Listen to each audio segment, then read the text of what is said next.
राष्ट्र भाव के लिए कई तल होते हैं।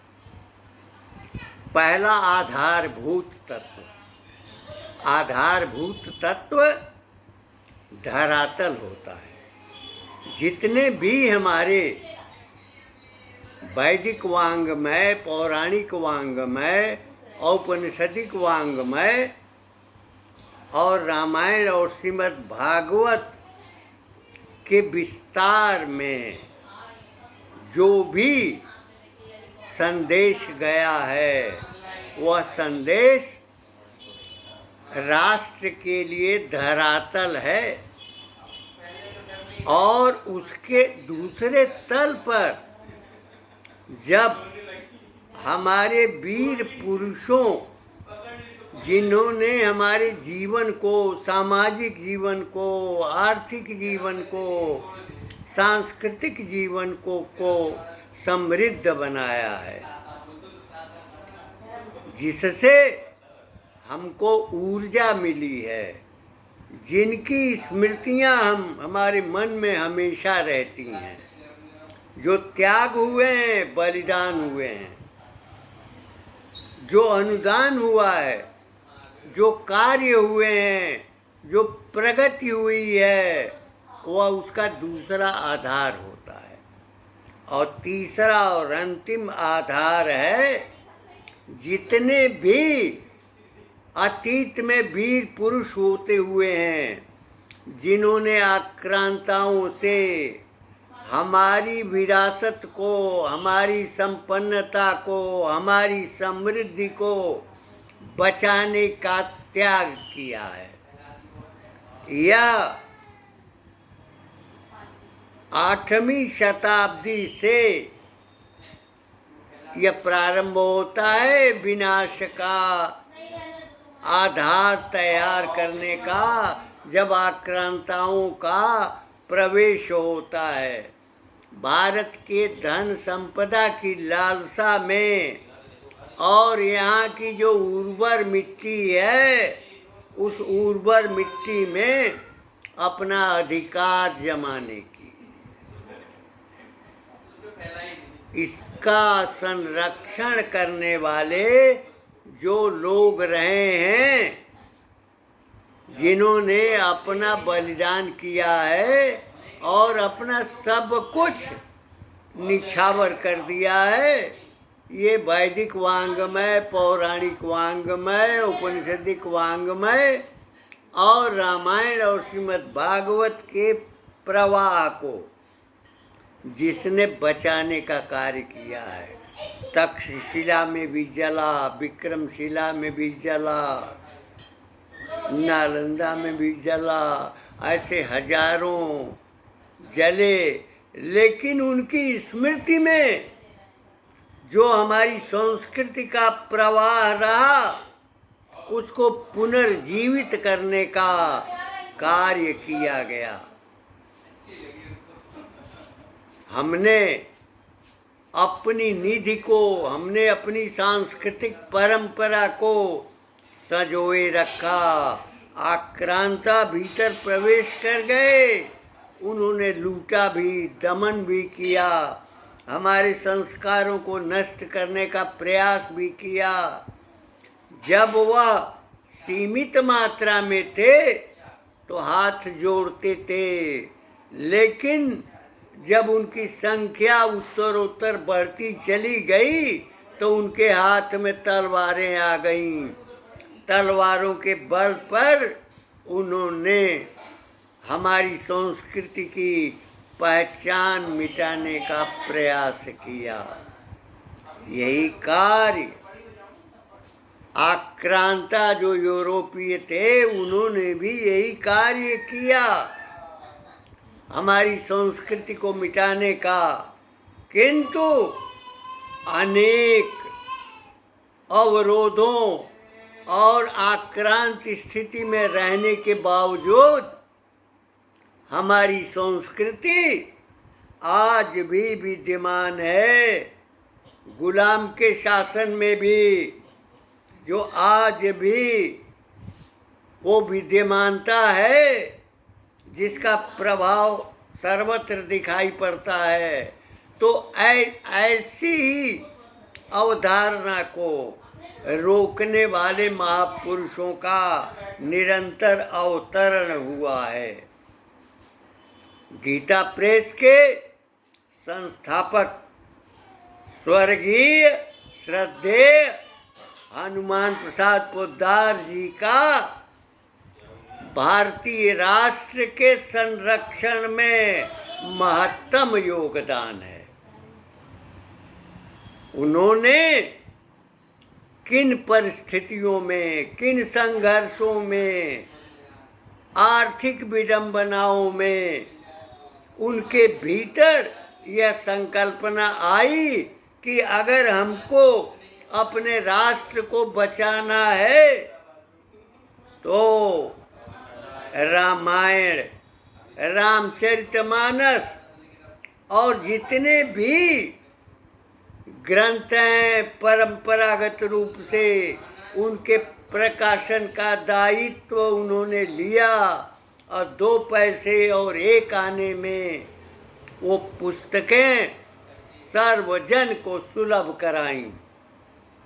भले ही स्वातंत्र संघर्ष में बलिदान देने वाले, फांसी का फंदा चूमने वाले लोगों की संख्या असंख्य है, किंतु उसकी पृष्ठभूमि तैयार करने वाला जो महापुरुष है वो हनुमान प्रसाद पोद्दार हैं, जिन्होंने हमारे पूरे वाङ्मय को अपने सीमित दायरे में भी रहकर प्रकाशन का कार्य किया है, जिसको हर घर में पहुंचाया है।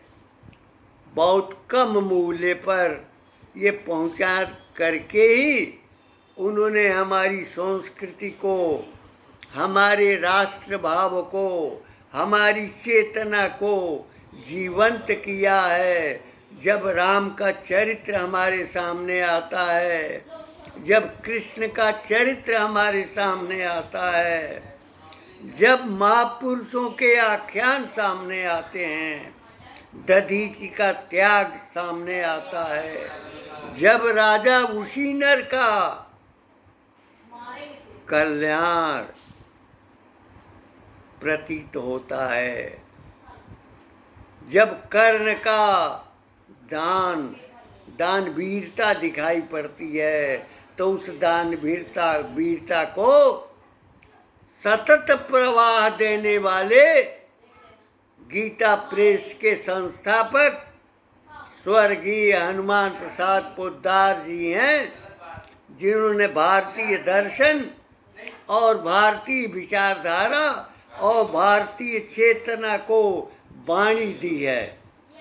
गीता प्रेस ने इतना ही नहीं किया है, उस कालखंड में जितने भी मनस्वी व्यक्ति थे, जो साधु थे, सन्यासी थे, उनका जो सामाजिक जीवन था, उनका जो समाज के उद्धार का उद्देश्य था, उस उद्देश्य को उन्होंने अपने गीता प्रेस के द्वारा प्रकाशित भी किया।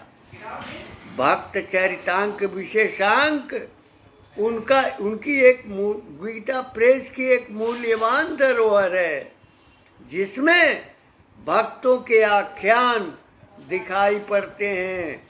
जहाँ रासलीला करते हुए अगर भक्त रमा जी का वर्णन आता है, तो रामायण, गीतावली, विनय पत्रिका का भजन गाते हुए स्वर्गीय तुलसी पांडे का भी उल्लेख होता है।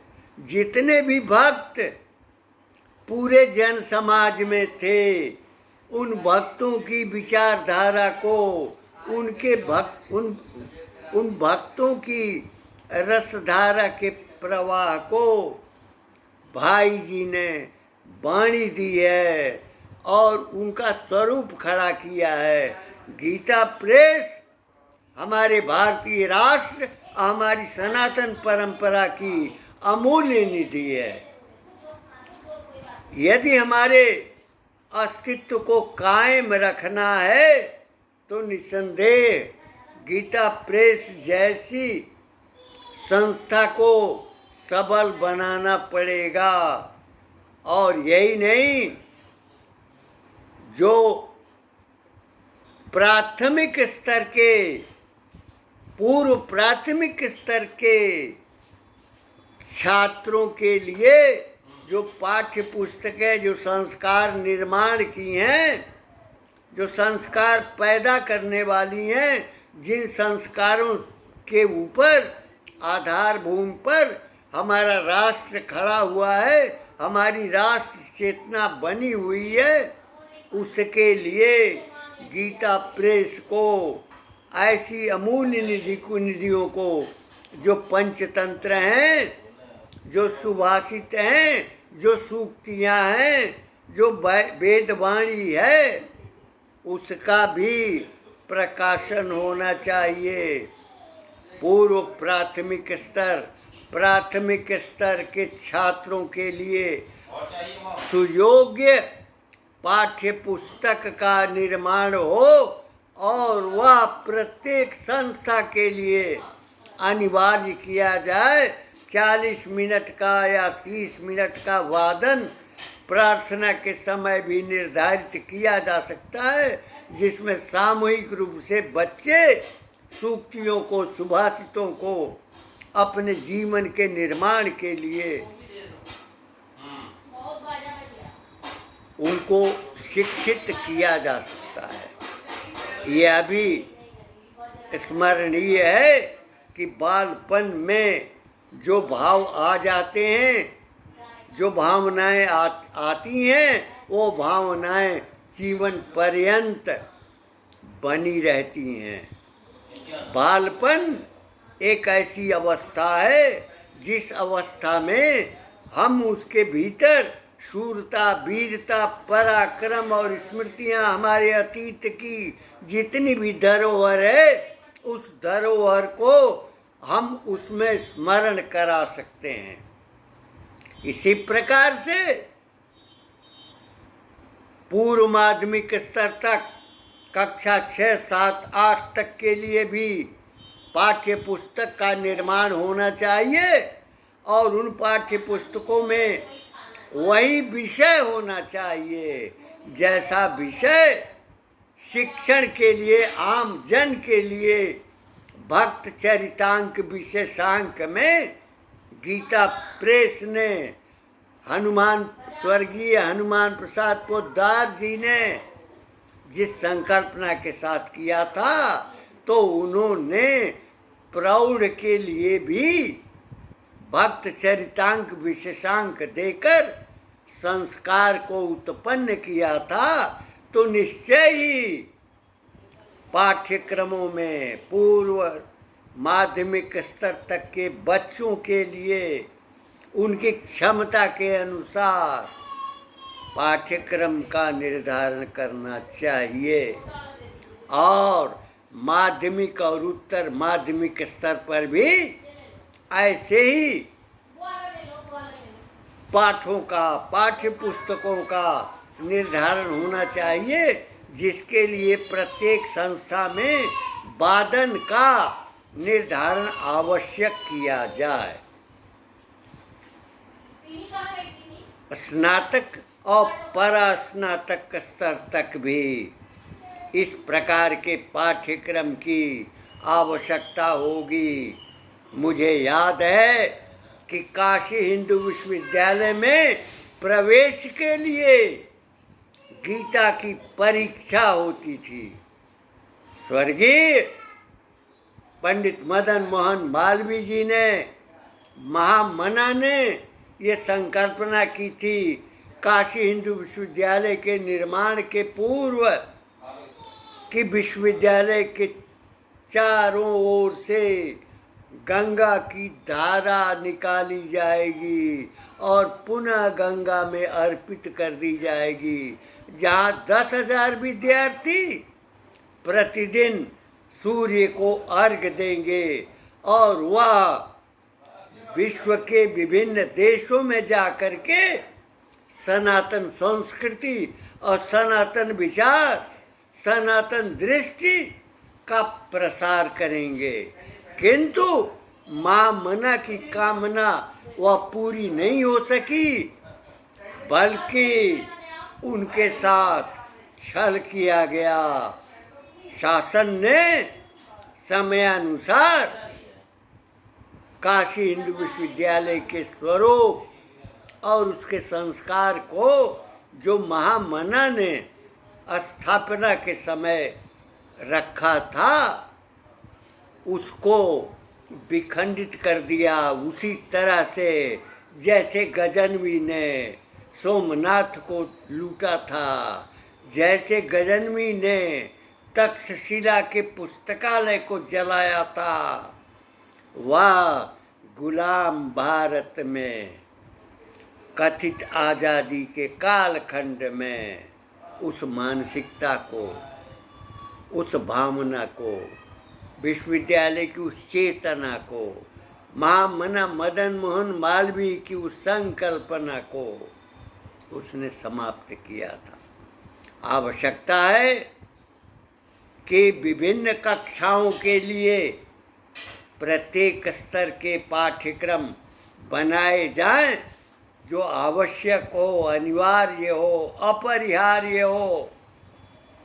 यह केवल संस्कार पैदा करेगा, आदमी के भीतर धैर्य पैदा करेगा, संकल्प शक्ति को वह दृढ़ बनाएगा, व्यक्ति के, छात्र के उद्देश्य को, छात्र की संकल्पना को वह आधार देगा। और जब आधार बनेगा तो निश्चय ही बट का एक छोटा सा बीज होता है, वह अगर हवा में उड़ता है तो घरों के पास भी होता है, छतों पर भी वह जम जाता है, आकार ले लेता है, बड़ा ले लेता है।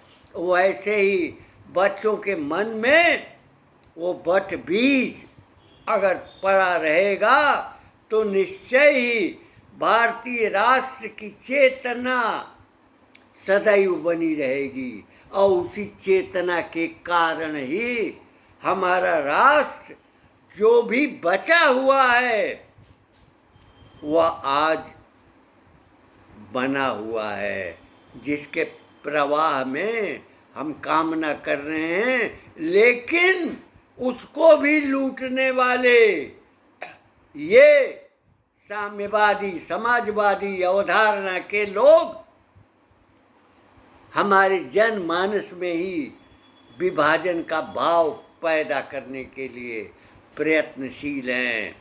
और जो गुलाम भारत के कथित आज़ादी काल के जिस सत्ता ने, जिस शासक ने उस बीज को बो दिया था, उसी की परंपरा में उसकी संस्था के, उसकी पार्टी के जो नेतृत्व करता है वह भी आक्रांताओं की पृष्ठभूमि में हमारे राष्ट्र को मिटाने के लिए संकल्पित हैं और उसको विभाजित करने के लिए निरंतर प्रयत्नशील हैं। किंतु ये भारत है और भारत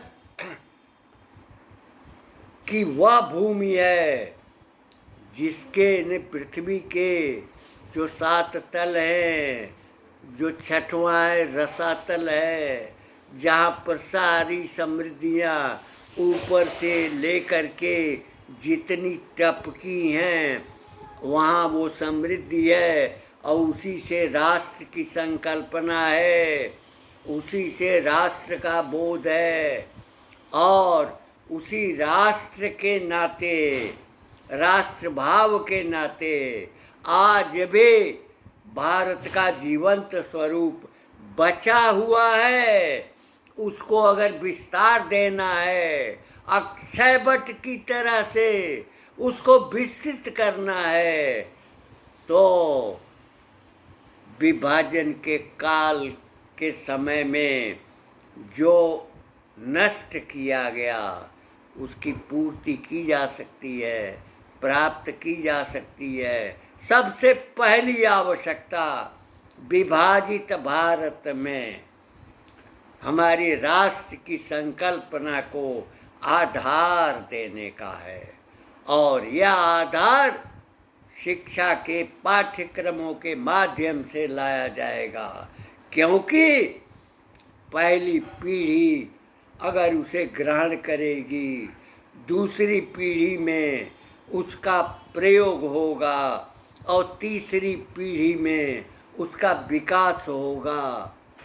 कार्ल मार्क्स ने जब अपना सिद्धांत समाजवाद का कायम किया, निर्धारित किया, तो उसका कहना था कि पहले स्तर पर यानी हम सोशलिज्म, समाजवाद और कम्युनिज्म ये दोनों चाहते हैं, किंतु समाजवाद में लोग बिक जाएंगे पैसे पर, भूमि पर, और फिर समाजवादी जो उद्देश्य है समाजवाद का वो अब पूरा नहीं हो पाएगा। इसलिए आवश्यकता है कम्युनिज्म की। कम्युनिज्म का मतलब होता है कम्यून, एक संगठन, एक समूह, छोटे से समूह के द्वारा संचालित जो शासन है उसका समूह, जहाँ अधिनायकवाद होता है। वह कहता है 4 क्रम हैं। पहले क्रम में शासन का जब प्रवाह होगा तो किसी का न घर रहेगा न किसी की ज़मीन होगी, बल्कि ये सब राज्य का होगा, शासन का होगा। दूसरे स्तर पर वह कहता है कि बच्चों के भीतर जो संस्कार दिए जाएंगे कम्युनिज्म के, वह दूसरी और तीसरी पीढ़ी आने तक वो पूरी तरह से कम्युनिस्ट होंगे, कामरेड होंगे। जो युवतियाँ कामरेड होंगी, युवक कामरेड होंगे, परिवार की कोई आवश्यकता नहीं होगी। ये रूस की राज्य क्रांति के बाद इरमांडा ने एक दर्शन चलाया था, लेकिन लेनिन ने उसको रोक दिया था। तो कार्ल मार्क्स की अवधारणा में भारतीय राष्ट्र को विखंडित करने का अनवरत प्रयास किया गया है, और उसी में जो उच्छिष्ट, मार्क्स की ही दृष्टि में उच्छिष्ट जो समाजवादी है, समाजवादियों के द्वारा खंड खंड रूप से हमारे समाज को बांटने का उपक्रम किया जा रहा है, जातियों में विभाजित करने का। इसलिए जातीय पहचान बनाना, जाति कुछ नहीं है। प्रसाद जी का ये कहना है, महाकवि जयशंकर प्रसाद का, कि जातियों का उत्थान पतन, आंधिया झड़ी प्रचंड समीर, खड़े हंसते झेला हमने, प्रलय में पले हुए हम वीर। इन शब्दों के साथ मैं अपनी वाणी को विराम देते हुए कहना चाहूँगा कि देश और राष्ट्र भिन्न है। देश भूखंड मात्र है, किंतु राष्ट्र का भाव होने पर पर्वत, नदियाँ, भूमि के साथ देवत्व का संबंध होता है। प्रोफेसर वासुदेव शरण अग्रवाल जी ने इसको स्पष्ट किया है। हमारे ऋषियों ने भूमि को देवत्व प्रदान किया था, इस नाते हमारा उससे लगाव है, हमारा उससे मोह है, और हम उसके लिए बलिदान करने के लिए तैयार होते हैं। तो राष्ट्र और देश भिन्न भिन्न शब्द हैं। राष्ट्र अगर जिंदा रहेगा तो भारत की परंपरा जिंदा रहेगी। भारत का वैदिक वांग में जिंदा रहेगा, भारत का पौराणिक वांग में जिंदा रहेगा, भारतीय संस्कृति अक्षुण्ण बनी रहेगी। वह उसी को ये समाजवादी और कांग्रेस से संबंधित लोग भारतीय परिवेश को, भारतीय चिंतन को, भारतीय धारा को नष्ट करना चाहते हैं।